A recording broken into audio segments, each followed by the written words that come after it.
대화의 말씀으로 말씀 전하실 때 큰 은혜의 시간 되시길 바랍니다.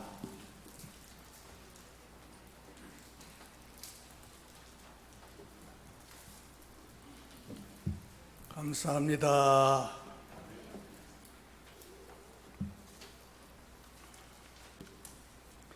오늘 많이 덥습니다. 집에서 여기까지 걸어오는데 좀 더웠습니다. 금년에 최고로 더운 것 같습니다. 왜 이런 말을 앞에서 하느냐? 오늘 설교할 내용이 별로 없기 때문에 그렇습니다. 저 말이 끝나면 무조건 웃어야 됩니다. 어느 자매가 있었는데 그 집에 출입문, 대문이 늘 문제입니다. 나무 대문으로 되어 있어가지고 그 빗장을, 이만한 막대기로 빗장을 질러 놓습니다. 날씨가 좋을 때는 이게 잘 빠지고 해서 문제가 없는데, 날씨가 비 오든지 아주 많이 흐리든지 하면 이 나무가 조금 늘어나서 두 자매의 힘으로는 빼기가 힘들어요.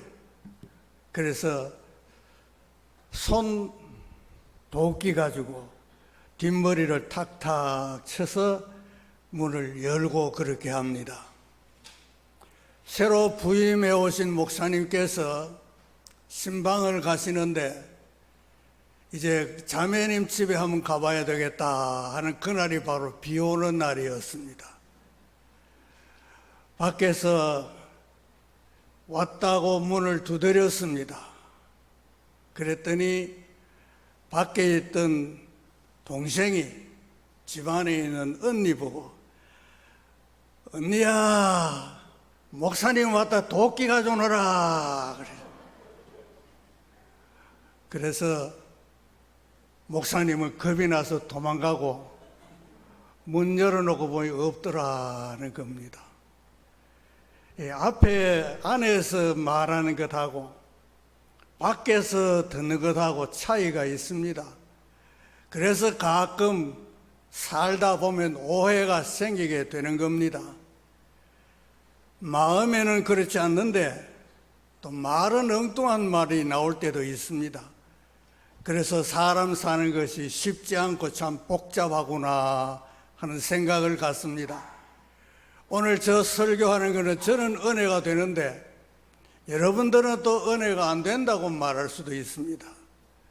그러나 예배당 나가시면서 다 은혜 받았다고 마음의 기쁨을 간직하시고 나가셔서 그 기분으로 한 주간만 사시기 바랍니다. 다음 주간은 또 목사님이 설교하실 것이니까 그것까지 또 한 주간 살고, 그러다 보면 우리는 한 주의 설교 말씀을 듣고 한 주간 영적 양식으로 삼고 늘 부족함 없이 승리의 삶을 살아갈 수 있기를 주님의 이름으로 축원합니다. 오늘 말씀의 배경을 보면 사사기라고 되어 있습니다. 이 사사기, 사사시대는 언제부터 언제까지를 사사시대라고 말하느냐? 모세의 뒤를 이어서 여호수아가 백성을 이끌고 요단강을 건너서 약속하신 가나안 땅에 들어가서 삽니다. 그 가나안 땅의 삶은 편안한 삶이었습니다. 두려움도 없고 환난도 없고 전쟁의 위험도 없었습니다. 그래서 농사 짓고 양떼를 치며 소떼도 치고 낙타도 기르고 이렇게 사는 하루하루가 행복한 날이었습니다. 그런데 이렇게 살다가 보니까 문제가 하나 생긴 것입니다. 그게 뭐냐 하면 하나님과는 점점 멀어지더라, 그런 얘기입니다. 사사시대는 여호수아가 죽고 그 다음부터 각 족속들이 함께 모여서 공동체를 이루어 나라를 세워야 되는데 아직 그러할 여력이 없습니다. 국가도 세우지 못하고 군인도 없고 그냥 살아갈 뿐이었습니다. 그리고 마지막 사울 왕이 왕으로 등극하기 이전까지를 사사시대라 그렇게 얘기합니다. 이 사사라는 뜻이 뭐냐 하면 재판관, 심판관 그런 뜻이 있습니다. 하나님께서 직접 통치하시는 것 중에 하나가 사람을 세워서 그 사람을 통해서 말씀하시고 그는 하나님의 말씀을 순종해서 백성을 지도하게 되어 있습니다. 그런데 이 사사는 재판권도 가질 뿐만 아니라 행정권도 가지게 되고 또 군인의 통수권자가 되기도 하는 것입니다. 그래서 한 나라를 전체를 이스라엘 나라 전체를 통치하는 통치자가 바로 그 당시 사사였다는 것입니다. 이때에 사사로 부름받은 사람이 누구냐? 기드온이라 하는 사람인 것입니다. 하나님께서는 처음부터 일꾼을 세워서 일을 하시지 않고 사사시대에는 무슨 문제가 없으면 그냥 그대로 자기들이 사는 방식대로 살아가는 것입니다. 그러나 하나님과 너무 멀리 떨어져 있으면 하나님께서는 그들을 그냥 두지 아니하시고 환난을 주셔서 하나님을 찾도록 하시는 것입니다. 그래서 그 전쟁을 이기게 하시는 분이 누구냐? 하나님이시다. 이스라엘 백성들이 편안하게 살면 주변 나라들이 그냥 두지를 않습니다. 생존의 문제에 관한 것은 치열한 싸움이 계속되는 것입니다. 하나님과 멀리 떨어져 있을수록 우리는 모든 생활에 안정되었다고 생각하는 경우들이 있는데 하나님은 결코 그렇게 두지 아니하시고 환난을 주신다. 이스라엘 당시에도 환난을 주셨던 것입니다. 그게 뭐냐 하면 주변에 사는 미디안족이라 하는 족속이 살고 있는데 미디안 족속도 알고 보면 군사력이 너무 강해서 옆에 있는 나라를 침공해 들어가는 그런 경우는 아닙니다. 이스라엘 백성들을 향해서 물건을 빼앗아가고 음식을 탈취해가는 이런 경우는 있지만 전면전은 시행할 수가 없습니다. 힘이 없으니까. 그러다가 아말렉이라는 족속과 이렇게 결합이 되고 또 동쪽 족속과도 연대를 해서 연합국가를 만들어서 이스라엘 나라를 이제 침공해 오는 이러한 찰나에 있었던 것입니다. 그러니까 이스라엘 나라에서도 문제가 생기니까 하나님께서 기드온이라는 사람을 불러서 너가 이 전쟁에 나가서 이기도록 해라. 내가 이기도록 잘 해주마 하고 하나님께서 약속을 하신 것입니다. 연합군은 어디에 왔느냐 하면 그 산 기슭에 골짜기에 진을 치고 있었는데 그들의 수가 얼마나 많았는지 어떤 사람은 얘기하기를 13만 5천 명이라 그렇게 말하기도 합니다. 어마어마한 숫자가 됩니다. 그러나 이 전쟁에서 이스라엘 군대는 얼마나 되느냐? 이 기드온이 알아보니까 모집을 했습니다. 이 전쟁에는 우리가 다 나가야 이긴다고 해서 모집을 했더니 3만 2천 명이 모집이 됐던 것입니다. 이 적은 숫자 가지고 어떻게 13만 5천 명이나 되는 사람을 군대를 이길 수 있느냐 하고 낙심이 됐습니다. 낙심되어 있는 그런 상황에서 하나님께 물었습니다. 하나님, 이 전쟁에서 이기게 해 주시는 그 비책이 뭡니까? 그렇게 물어봤습니다. 그랬더니 하나님께서 이 전쟁에 이기게 하는 것은 내가 이기게 해 주마, 그렇게 말씀했습니다. 왜냐하면 사람이 많으면 하나님을 의지하지 아니하고 사람이 많아서 우리 힘으로 이겼다 할까 해서 하나님께서는 숫자에 연연하지 말 것을 말씀해 주셨습니다. 지금 3만 2천 명도 너무 많다고 하는 것입니다. 13만 5천 명에 비해서 3만 2천 명은 너무 적은 수요인데 전쟁에 나가니까 아무래도 확신이 서지 않습니다. 그러면 하나님께서 우리를 이기게 하시려면 하나님이 우리와 함께 하시다 하는 것을 증거를 보여주십시오 하고 요구했습니다. 그래서 하나님께서 그 제시하는 문제를 해결해 주기로 했습니다. 그때 기도원이 이렇게 얘기했습니다.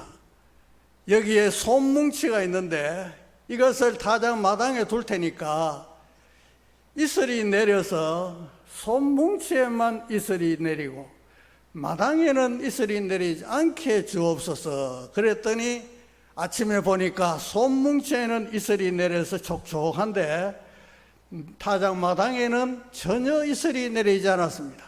그래서 솜뭉치를 짜보니까 물이 쪼르르 흐르면서 이슬이 솜뭉치에만 내렸다. 하나님이 응답해 주신 것입니다. 그것만 가지고 안 되겠습니다. 이번에는 반대로 한번 해보십시다. 타작 마당에는 이슬이 내리고 솜뭉치에는 이슬이 내리지 않게 주옵소서.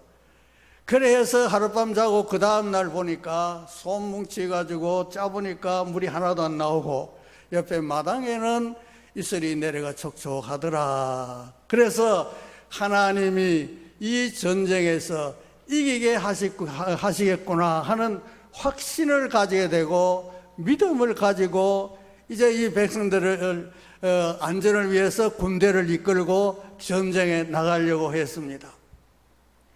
그래 전쟁에 나가면서 하나님께서 말씀하셨습니다. 두려워 떠는 자는 다 집으로 내보내라. 이 전쟁에 두려워 떠는 자는 전쟁에 임할 수가 없습니다. 이 전쟁에 들어가면 다 도망할 것이 뻔하기 때문에 두려워 떠는 자는 돌려보내라. 그랬더니 2만 2천 명이나 돌아가 버렸어요. 그랬더니 이제 10,000명 남았습니다. 하나님께서 이 10,000명도 많으니까 더 줄여야 된다. 그래서 냇가로 가서 물을 마시게 했는데 두 부류로 나누었습니다. 그래서 어떤 사람은 무릎을 꿇고 막 벌컥벌컥 마시는 사람이 있는가 하면 손으로 물을 떠서 혀로 핥아먹는 사람이 있다. 그래서 하나님께서 이 두 부류 중에 무릎을 꿇고 벌컥벌컥 물을 마시는 사람은 집으로 보내라. 요래 손으로 떠서 움켜잡고 혀로 핥아먹는 사람만 따로 세우라. 그랬더니 300명만 손으로 물을 핥아먹고 나머지 700명은 벌컥벌컥 마셨습니다. 그래서 700명을 향해서 집으로 돌아가라. 너희들은 전쟁에 임할 필요가 없다. 그렇게 했습니다. 그래서 이제 300명 뿐입니다. 13만 5천 명 대 3만 명과 이제 대결하는데 계산을 해보니까 사람으로서는 이 전쟁에 승리할 수가 없습니다. 어떤 계략을 세우고 어떤 작전을 세우고 어떤 수단과 방법을 동원해도 사람의 힘으로는 이길 가능성은 제로였습니다. 이런데 전쟁에 300명 데리고 나간다? 이것은 하나님을 의지하는 믿음이 아니고서는 도저히 할 수 없는 일입니다. 그래서 하나님께서 이 300명을 통해서 전쟁을 이기게 해주신다 하니까 하나님의 말씀을 믿고 기도원은 300명을 데리고 전쟁에 임하게 되는 것입니다. 밤에 몰래 내려가서 적군을 보니까 골짜기에 누웠는데 숫자가 얼마나 많으냐, 메뚜기의 많은 떼와 같더라. 메뚜기 떼가 한 번씩 오면 엄청 많은 숫자거든요. 그 때와 같더라. 또 낙타가 바닷가에 모래같이 많더라. 그래서 사람의 눈으로 볼 때 저 적군들은 엄청난 군대다 하는 것을 느끼게 되고, 바라보는 이쪽에서는 기가 죽게 되는 그런 상황인데 하나님께서 이기시겠다고 하니까, 그래서 이제 다 항아리 하나씩을 들게 만들었습니다. 그리고 한 손에는 나팔을 잡게 했습니다. 항아리 안에는 횃불을 넣어서 가지고 가도록 했습니다. 이 항아리 안에 횃불을 넣어가지고 들고 가고, 나팔을 잡고 그게 적진으로 들어가는데, 거기 가서 100명씩 세 부리로 나누어서, 세 분대로 나누어서 방향을 세 곳에 집중되게 해가지고 이제 한 곳을 쳐들어가게 되는 겁니다. 이쪽에 100명, 이쪽에 100명, 전면에서 100명, 그리고 이제 골짜기를 향해서 일제히 내려가는데, 나팔을 내가 불 테니까 그 나팔을 불거든 항아리를 깨고, 또 나팔을 불면서 뭐라고 말하느냐, 여호와의 이름을 높이제, 또 기도원의 이름을 높이자 하고 외치라고 말했습니다. 그래서 그들은 항아리를 깨면서 나팔을 불면서 여호와와 기도원의 칼이라 하면서 일제히 들어가니까, 거기 군대들이 자다가 놀라가지고 사방을 둘러보니까 전부 다 횃불 들고 내려오지, 엄청난 숫자같이 보이니까 놀라가지고 하나님께서 어떻게 하셨느냐, 일어나는 사람들이 놀라서 자기 군대를 자기가 치면서 도망가도록 만들었습니다. 그러니까 이스라엘 백성들은 활 한번 쏘아보지도 않고 전쟁 한번 해보지도 않고 그냥 항아리 깨고 횃불 왼손에 들고 오른손으로 나팔 부르는 뿐인데, 그 많은 군대는 서로 자기들을 치면서 도망가 버렸기 때문에 이 전쟁에서는 승리했다 하는 것입니다. 그러면 이 승리는 어디서 온 것이냐? 하나님께서 이기게 하셨으니 300명으로도 그 많은 군대를 이길 수 있었다 하는 것입니다. 오늘 우리도 이 세상을 살아가는 동안에 살펴보면 사람의 계획대로 되지 않을 때가 있고, 어떤 것은 자신만만했는데 실패하기도 하고, 어떤 것은 두려워 도저히 이건 안 되겠다 했는데 되는 일들이 일어나게 되는 것입니다. 그래서 사람이 할 수 없는 일이 이루어졌을 때 이것을 기적이라 그렇게 부르지만, 실제는 하나님이 배후에 역사하셨다 하는 것을 우리는 알 수가 있는 것입니다. 그래서 오늘 세 가지 교훈을 받을 수 있습니다. 하나님이 이기게 하시는데 첫째 해야 될 것이 뭐냐면 숫자에 신경 쓰지 마라. 다른 말로 말하면 용기를 가져라. 불안해하지 마라. 저들의 숫자가 아무리 많아도 하나님이 나와 함께 하시니까 우리는 이길 수 있다는 자신감을 가질 때 두려워할 수가 있겠습니까? 하나님이 없으니까 두려워하지, 하나님이 배경이 된다 하면 두려워할 필요가 없는 것입니다. 과거에 미국에 9.11 테러 사건이 있었을 때였습니다. 그때 미국 국민들이 깨닫기를, 아하, 우리는 하나님과 너무 멀리 떨어져 있었다. 그래서 하나님께서 이런 재앙을 우리에게 주셨다 하면서 회개하기 시작했습니다. 그때 미국 사람들이 교회에 출석하는 것을 얼마나 열심히 했는지 30% 이상이 교회 출석하는 것이 늘어났다고 그럽니다. 그래서 군데군데 모여서 하나님께 회개하는 기도가 일어나고 미국 사회 전체가 하나님께로 돌아가자 하면서 열심히 교회도 찾고 기도 생활도 했습니다마는, 그러나 6개월 되지 않아서 또 원위치로 돌아가 버렸더라. 우리 사람은 기억력이 오래가지 못하는 것 같습니다. 은혜를 받았다 해도 그 은혜를 오래 간직하지 못하는 것 같습니다. 그래서 이것을 유지하는 것이 필요하니까 하나님께서는 그때마다 채찍을 들어서 서시니까 하나님이 배후에 계시니까 두려워하지 말자. 두려워하는 자는 전쟁에 내보낼 수 없다는 것입니다. 기업하는 사람들의 얘기를 들어보면 또 연구하는 사람들의 얘기를 들어봐도 실제는 처음에는 두렵다는 겁니다. 이 사업이 성공할지 실패할지, 이 연구가 정말 성공할지 실패할지, 그러다가 실패할 경우에는 좌절해 버린다는 것인데 실패를 두려워하지 않는 것이 용기인 것입니다. 이런 사람이 뭔가 일을 해낼 수 있지, 두려움부터 앞서는 사람은 아무 일도 할 수가 없습니다. 연구도 두려워하면 할 수가 없습니다.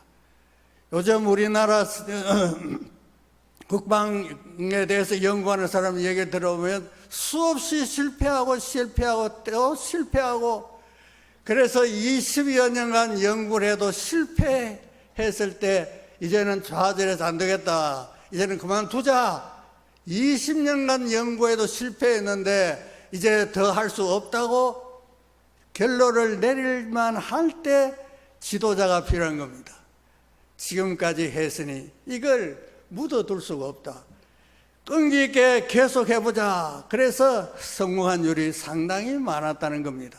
그래서 세계의 국방으로 말하면 우리나라가 상당한 수위에 올라가 있고, 또 우리나라 세계가 세계 5위에 올라 있다, 일본을 제쳤다 하면서 하는 것도 역시 용기 있는 자들의 연구 결과였었고, 용기 있는 자들의 도전 때문에 이런 결과를 가져올 수 있다는 것입니다. 내 인생이 실패한 것 가운데도 용기를 내야 할 때 용기 내지 못하고 주저앉았기 때문에 내가 실패한 것이 아닌가 하는 것도 생각해 볼 필요가 있는 것입니다. 매사가 우리는 생존 경쟁이기 때문에, 생존에 대한 싸움이기 때문에, 그래서 우리는 용기가 필요하다. 하나님이 내 배경에 계시다 하고 하나님과 가까이 하시기를 주님의 이름으로 축원합니다. 두 번째는 신중해야 된다, 절제해야 된다 하는 것입니다. 물을 마실 때 무릎을 꿇고 벌컥벌컥 마시는 사람은 지금 목마른데 그거 깨작깨작 떠가지고 입으로 핥아보면 내 마음에 안 든다. 그래서 무릎 꿇고 막 물을 벌컥거리며 마시는데 얼마나 시원하고 좋겠습니까? 그거는 자기가 절제되지 못한 삶인 것입니다. 자기가 하는 일에 대해서 절제돼야 되는데 절제되지 못했습니다. 그러나 물을 움켜쥐고 폐로 핥아 먹는 사람은 절제할 줄 아는 사람인 것입니다. 그래서 내가 손으로 떠서 벌컥벌컥 마시지 않고 혀로 핥아 먹어도 품위를 지켜야 되고 절제할 수 있어야 된다. 전쟁에 나가는데도 절제가 필요한 것입니다. 위에 상관의 명령에 따라서 잘 순종되고 그 다음에 절제되는 생활을 해야지, 그냥 자기 마음대로 행동해서는 전쟁에 승리할 수가 없습니다. 좌양좌 하면 좌양좌 해야지 우양우 하면 웃음만 나옵니다. 그렇기 때문에 모든 문제는 절제할 수 있는 사람이 이기는 사람인 겁니다. 절제하지 못하고 자기 속에 있는 대로, 마음에 내키는 대로, 자기의 성질대로 하는 사람은 결코 승리할 수가 없습니다.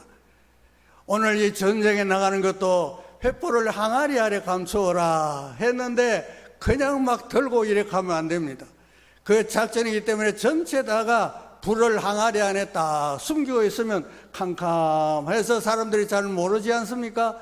나팔 불 때 한꺼번에 항아리를 두 대를 깨니까 불이 한꺼번에 막 횃불이 올라오니까 잠자던 사람이 깜짝 놀라서 일어났다. 나팔도 불고 기도원, 여호와와 기도원의 칼이다 하고 고함치니까 벌떡 일어나서 그 전쟁의 허우적거리는 모습을 볼 수가 있습니다.